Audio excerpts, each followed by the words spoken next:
Okay, notes for 7-2, ellipses and circles. So we're going to analyze and graph ellipses and circles in this section. An ellipse is the locus of points in a plane such that the sum of the distances from two fixed points, called foci, is constant. So what this is telling us is the way that an ellipse is generated. I'm going to try to draw this. My drawing is not very good.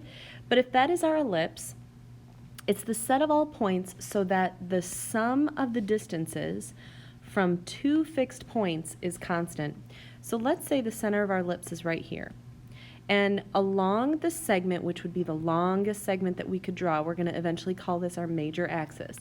So through the center, from side to side of the ellipse, we have this major axis. On the major axis, we have two focus points. We'll mark those with an X.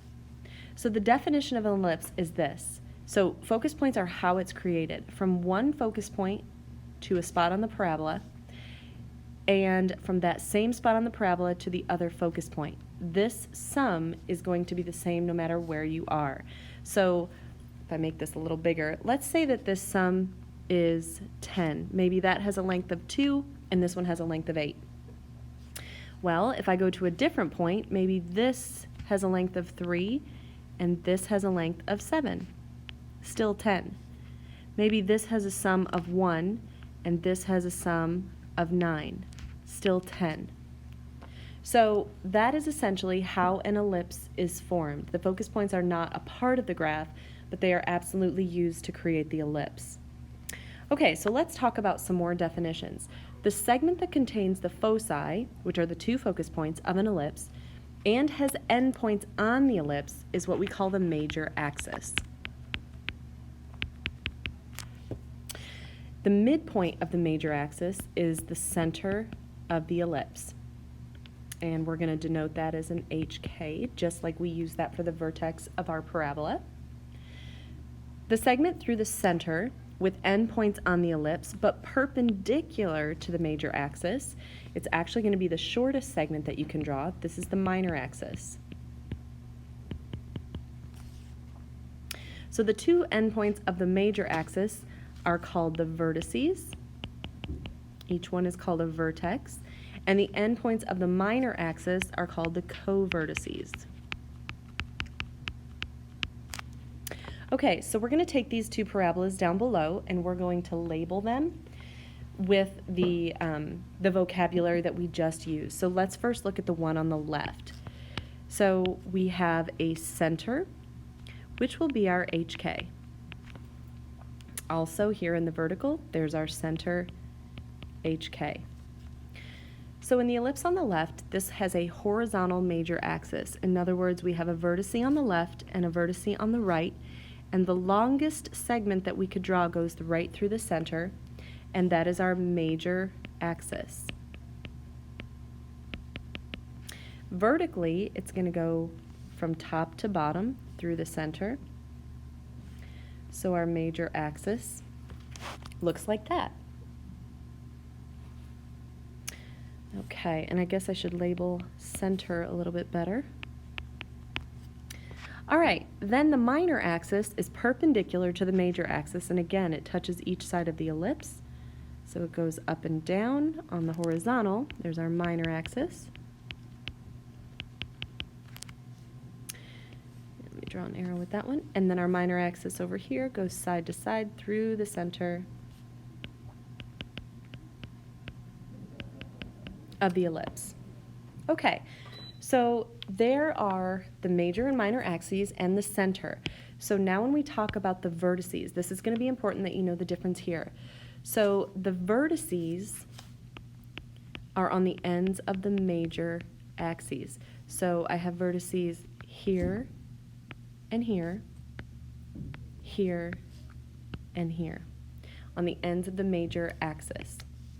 Then we have the covertices, and those are on the ends of the minor axis, here, and here, here, and here. Okay, so now that we have those labeled, we're going to talk about assigning them some variables, which are in turn going to have value. So the center of the ellipse is actually the midpoint of the major and minor axes. What this means is that segments from the center to each vertex are congruent, and from the center to each co-vertex are congruent. They are the same. So the distance from each vertex to the center is A units. So along the major axis, we have A units from the center to the left on the horizontal ellipse and the center to the right.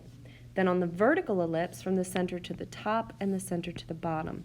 So each half is A. So we're going to come down here, and right now we're going to establish that the major axis can be calculated by using 2 times A, would be the total length of the major axis.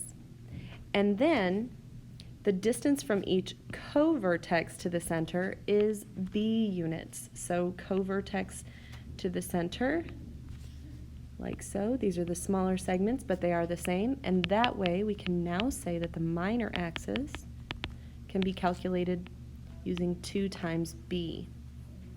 The distance from the center to each focus point is going to be characterized by C units. Now the focus points are on the axes, on the major axis, so they're going to be somewhere there, and the distance from the center to each one is C. And they would be here and here on the vertical, and they are both C. And those are going to come in handy when we're writing equations or drawing graphs. Okay, so now that we have the vocabulary established, let's take a look at some of the formulas that go with these. Okay, we're going to look at the relationships with these formulas and how they work together. So first of all, the ellipse with a horizontal major axis. Okay, so that is one with a horizontal major axis, so it's kind of laying on its side. An ellipse with a vertical major axis, right, remember, looks like this. So first let's talk about the similarities with the major and the horizontal and the vertical axes. First of all, notice they're both equal to 1. That's really important. They are both addition, okay, which means the signs of x squared and y squared are going to both be positive. If you also look, they both have x minus h all squared and then y minus k all squared. X minus h squared, y minus k squared. But what changes is the a squared and the b squared. With a horizontal, it comes first, and with a vertical, it comes second. So how do we interpret this? Well, what happens is, in an ellipse, a squared is always the bigger denominator. Okay, it is just always the bigger one. And it should make sense because the major axis has a length of 2a, so it correlates with that. So if I look at the one on the left, the horizontal major axis, to decide whether or not an ellipse is going to be horizontal or vertical when we graph it, we want to find the a squared and we want to look at the variable above it. So with the horizontal major axis, when I see a squared, above it is the x variable. So that tells me that the horizontal major axis goes in the same direction as the x-axis, side to side. With the vertical major axis, if I look at,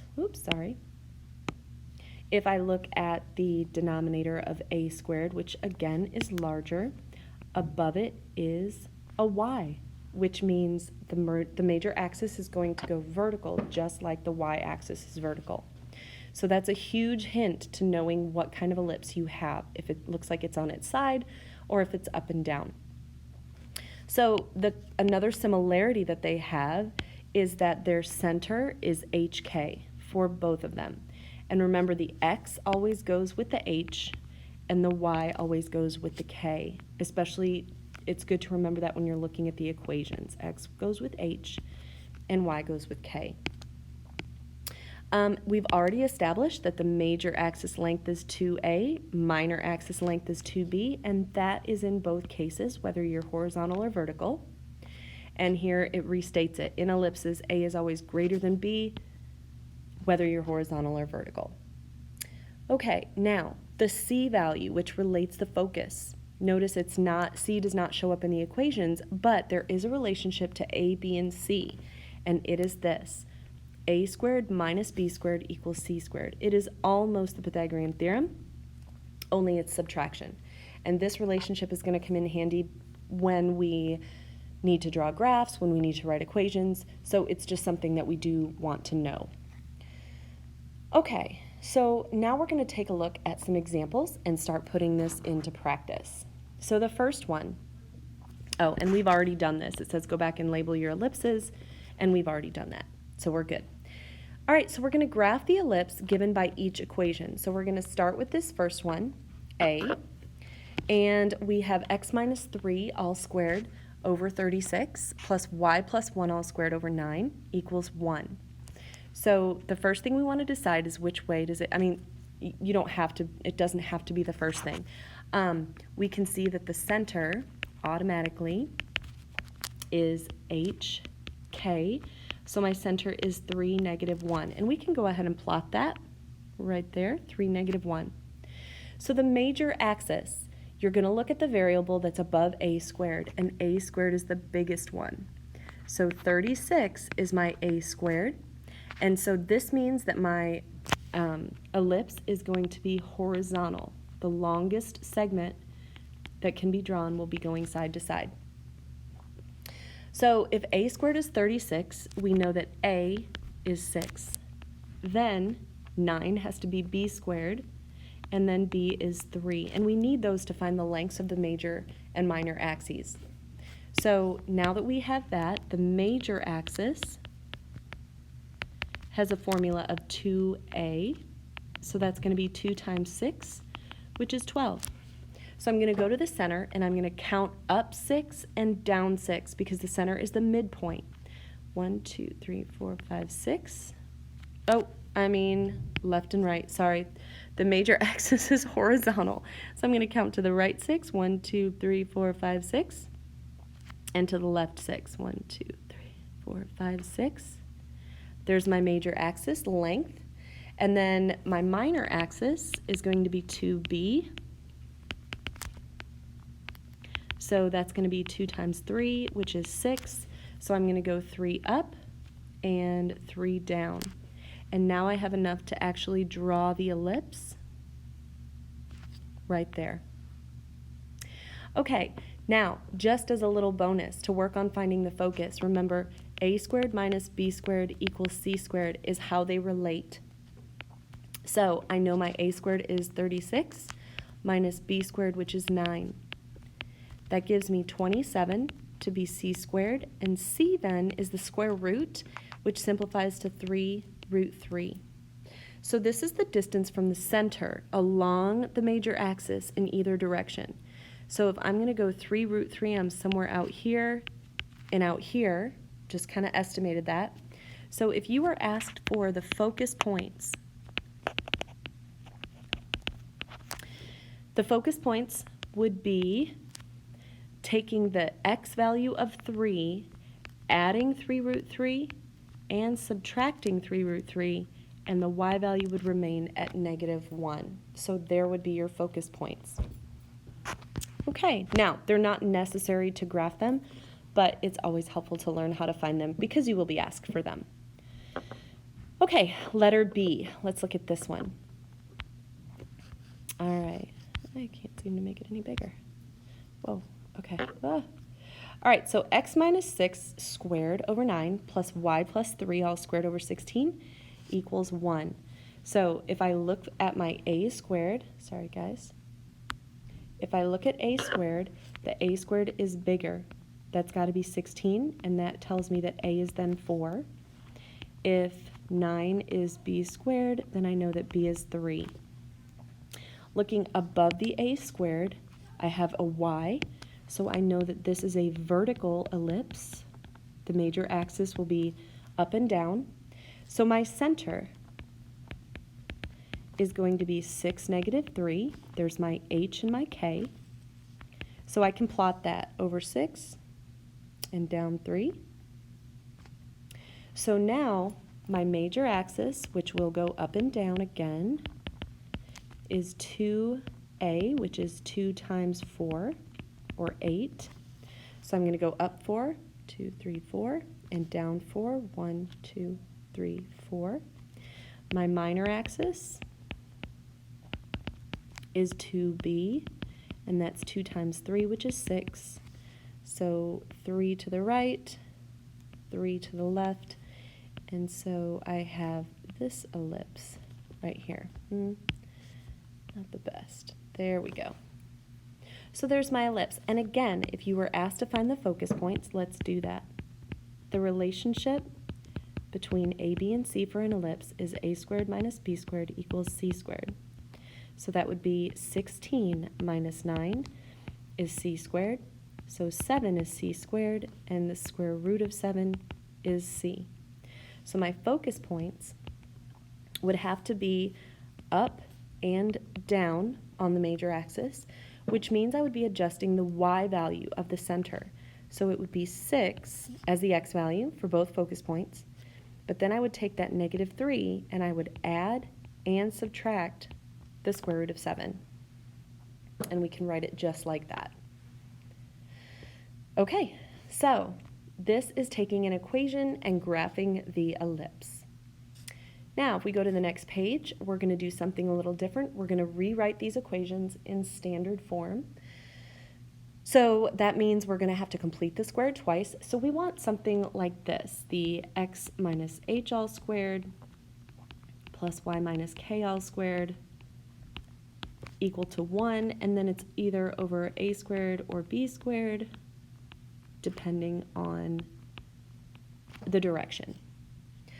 Okay, so we're going to complete the square twice. The first thing I'm going to do is get my x's together and my y's together and move the constant over.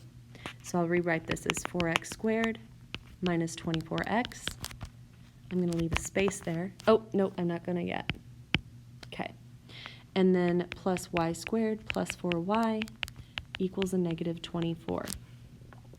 So as I start to complete the square, I'm going to factor out a 4 from the x's, and I'll have x squared minus 6x, leave a space, plus y squared plus 4y, I'm going to leave a space there, and that equals negative 24. So now I'm going to take half of negative 6, which is negative 3, square it, which is 9. Now I truly added a value of 36, so I'm going to add 36 to the other side. When I complete the square for the y's, I take half of 4, which is 2, square that, which is 4, and I'm going to add that to the other side as well. Okay, so now I get 4 times x minus 3 all squared plus y plus 2 all squared equals 16. Because we want ellipses to equal 1, I'm going to divide every part by 16. Now I can't divide inside those parentheses, but I can reduce some on the outside.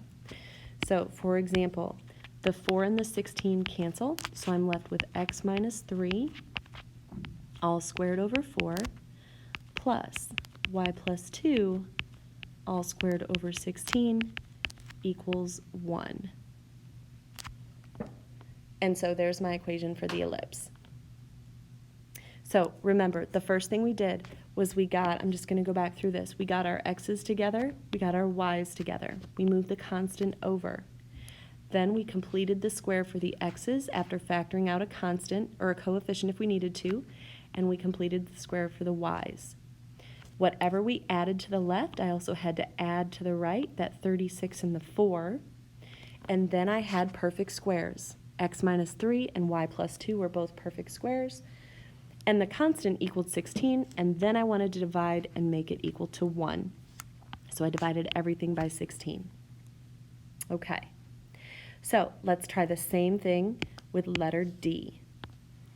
Okay, I'm going to get my x's together, my y's together, and I'm going to move the constant over.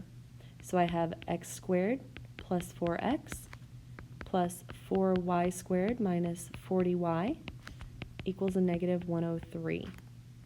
So with my x's, I don't have to factor anything out from the front of x squared. There's no coefficient other than 1.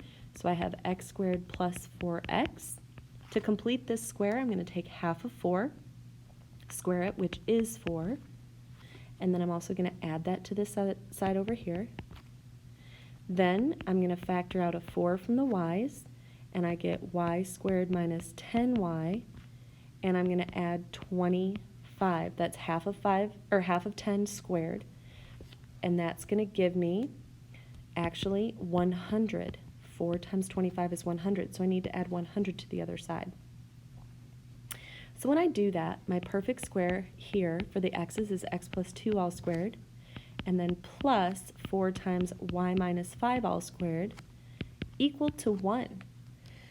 So this is kind of tricky because it already equals 1, but we have this coefficient in front of the 4, or in front of the y, and so we want to actually rewrite that. So multiplying by 4 is the same as dividing by 1/4. So our final result would be x plus 2 all squared plus, now this looks weird, y minus 5 all squared over 1/4 equals 1. So my a squared is 1 and my b squared is 1/4. Okay. All right. Now we're going to look at writing some equations when we are given some characteristics. And the biggest thing we want to do here is to sketch what we are given. So in example 2, letter A, we have a major axis that goes from -6, 2 to -6, -8. So this is a major axis. We know that length is 2a. Well, from 2 down to -8 is a distance of 10. So my major axis length is 10. That makes a 5. And if I'm writing an equation, I want a squared. So a squared would be 25. I can also at this point tell what the center is. I know I'm going to go over -6 on the x-axis, and then half of 10 is 5, so if I go from 2 and drop down 5, I'm at -3. Or if I'm at -8 and I go up 5, I'm at -3 again. So 6, -3 is my center. I know that this is a vertical ellipse because the major axis is vertical. Now the minor axis is from -3, 3, or -3, -3, so down here, -3, -3, and -9, -3.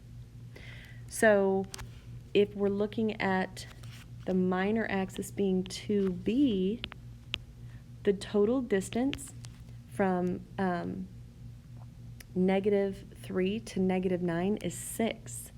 So 2b is 6, which makes b 3. And then b squared would be 9. So as we put our ellipse equation together, we've got all the parts we need. This is a vertical, so we're going to put y minus k squared first over a squared. Oh, sorry. Nope. I'm confusing that with hyperbolas. So we're going to put x minus h all squared plus y minus k all squared equal to 1. And the major axis is vertical, so I want a squared to go under the y and b squared to go under the x. And now we're just going to fill in the a squared, b squared, h, and k. So I'm going to have x minus a -6 is plus 6 all squared, plus y minus a -3 is y plus 3 squared over, okay, x will be over b squared, so that's 9, and y will be over a squared, which is 25, and it's equal to 1. And there's the equation of my ellipse. Okay, so then we have vertices at, for example B, we have vertices at -4, 4, and 6, 4. So we're going to draw this, and foci at -2, 4, and 4, 4. So -4, 4 is going to put me here, and 6, 4 might put me here. So this being vertices, this implies major axis, which has a length of 2a. So if I go from -4 to 6, that is a length of 10. So So if 2a is 10, that means a is 5 and a squared is going to be 25. I can also find the center at this point. I know that it's going to be 4 for the y value, but the x value, if I'm at -4 and I come 5 to the right, I'm going to be at 1, versus if I'm at 6 and I go 5 to the left, I'll be at 1 as well. So my center is at 1, 4. I have an a squared. Now we need b squared. But all I know is that my foci are at -2, 4. So right there, and 4, 4. So from the center to the focus point, so from 1 to -2, or from 1 to 4, is 3. So if my c value is 3, then I know that c squared is 9, and I can use a squared minus b squared equaling c squared to get the b squared that I'm missing. So here's where we at. We know it's horizontal, so x minus h all squared over a squared,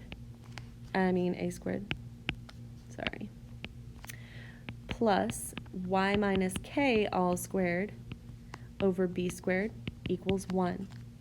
So I know h is 1, so x minus 1 all squared over a squared, which is 25, plus y minus 4 all squared. We don't know what that is yet, but it all equals 1.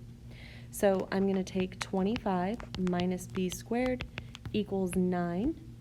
And so I know the difference, 25 minus 16, is going to give me 9. And there's my b squared. And that would complete that equation for that particular ellipse. Okay, let's look at the other side. Now we're going to talk about something a little different, eccentricity of an ellipse. So eccentricity of an ellipse is a ratio of c to a, which is literally going to be c over a. This value, much like you would think of probability, is going to be between 0 and 1. 0 meaning no eccentricity at all, and 1 being a lot of eccentricity, 100% basically. Determines how circular or stretched out the ellipse is. So that's what eccentricity tells us about. So eccentricity for any ellipse, here is my horizontal ellipse, here's my vertical ellipse, and then a squared minus b squared equals c squared is the relationship between a, b, and c. The formula for eccentricity is E equals c over a.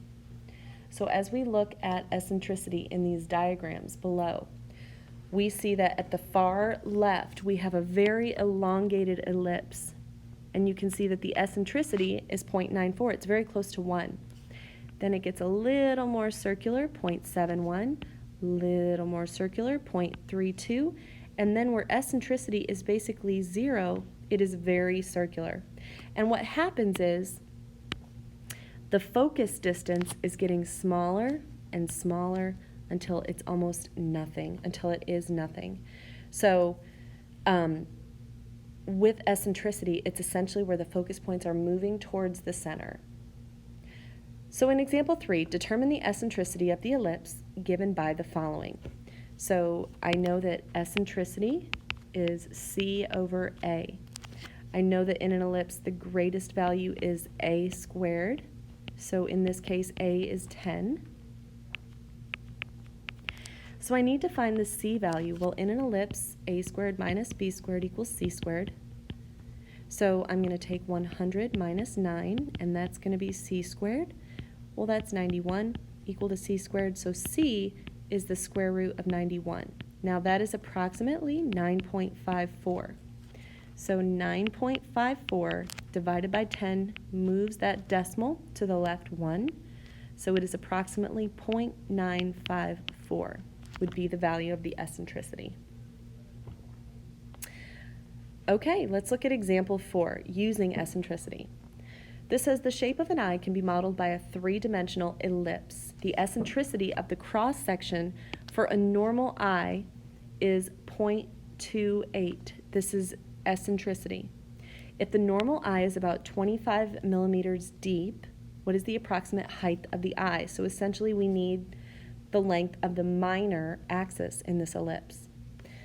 So if we take what we know that eccentricity is 0.28, and that's equal to C over A. We know the major axis is 25, so 2A is 25. A must be 12.5. So I know that 0.28 is equal to C divided by 12.5. So C is 0.28 times 12.5, which is 3.5. Now what we're after is the minor axis, so we really need B. That's what's really important. So again, A squared minus B squared equals C squared. So my A value is 12.5 if I square that, minus B squared. And C squared is 3.5, and I square that. When I take and subtract 12.5 squared, I don't have a calculator on me, so I'm just going to rewrite these. 3.5 squared minus 12.5 squared. I'm going to get B squared to be a negative B squared is going to be a negative 144. So B squared is positive 144. That makes B 12. Well, if B is 12, then 2B is 24. So 2B is what I wanted. So the height is 24 millimeters. And that's how we can use eccentricity in an application. Okay, and the last two, identifying conic sections. So in the previous section, we determined that as C approached 0, our ellipse became more circular. And we had said that that is because the focus points are going towards the center and eventually meet and become the center. So we can just state that the focus points move closer to the center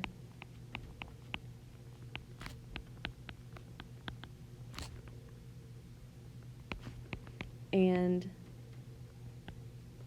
eventually C is 0. Okay, so now let's talk about when C is 0. This gives us a circle. So the standard form of an equation for a circle, again, center HK and radius R is this. It is still x minus h all squared plus y minus k all squared. So very much like an ellipse. But since there is no major or minor axis, A is no different than B, we're not going to have different denominators or coefficients for x squared and y squared. So it's simply going to equal R squared. So let's look at example 5. We have two equations. We want to determine whether it's a circle or an ellipse. So with a circle, coefficients are equal.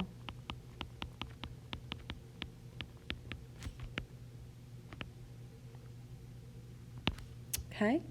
So if I look at A, I know that this is a circle because I just have 1x squared plus 1y squared.